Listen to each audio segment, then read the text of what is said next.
hayya ala al-falah, hayya ala al-falah,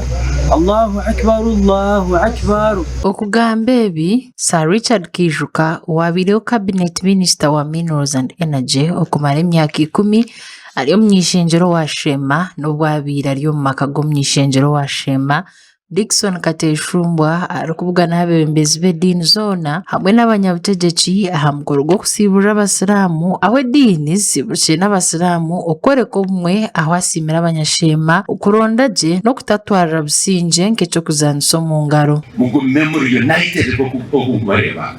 nienda kusiima abakulu b'amadini terekatyo, nienda kusiima ba leaders, nienda kusiimibwa abantu okukolagana mwakurondero byanjye ntikwegambo marungi abantu aba leaders banje abinanyikora nabo umugenzi ntoneka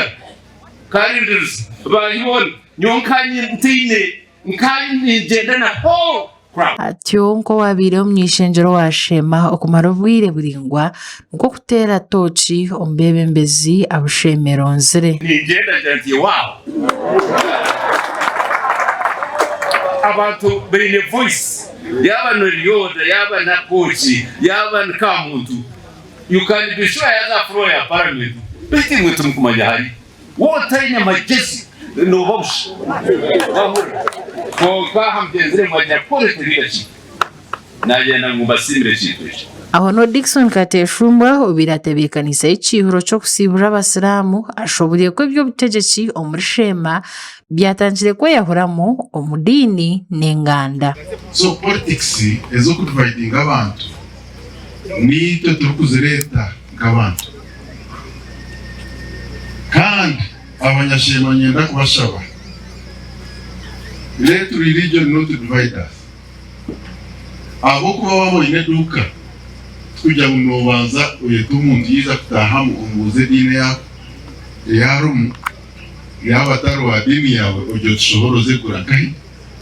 Adrian Mwebesa osinjire nko mnyishenjero kazi nukwe hamwe na Karisa Rukia kuko imsiraka ahanshonga y'edini eyibara kugira ngo tubakigenda abo kubashema yakubire ne yagayaga ikabe yo kushekerera mbwenu obutu twaheza kwebwita tukaba hamwe nimanya kushema yitu neja kugenda misho tuja kugambora rumwe nangu n'abarya heru ya Shema nibija okumanya ngo twinizina rungi kandi izina rungi no mukimanya nirihereze kitinisa mukama wa kwetanisamu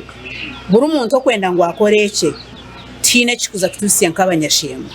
kutukwatira hamwe nubwo tukwija kutunga development ya twenda konka omuntu kwarayende kukora ekintu mu dini akachitaka turekire nke y'abasiramu ninge y'abakristo ejentunguka tero aho no Jemima Bhanda orumukuru w'entebe ya katana bwa Shema simire Dickson Kateshumbwa abo kubechi baju cyo kumaraho okweyahura omudini n'enganda ebiwe otuberire ekibaje otuberire cyo kurebaho ntabwo buturi kwebwa ebiro byona turyagumanye yenda kutabarisya abasiramu mwebare kuzo mu kisibo kandi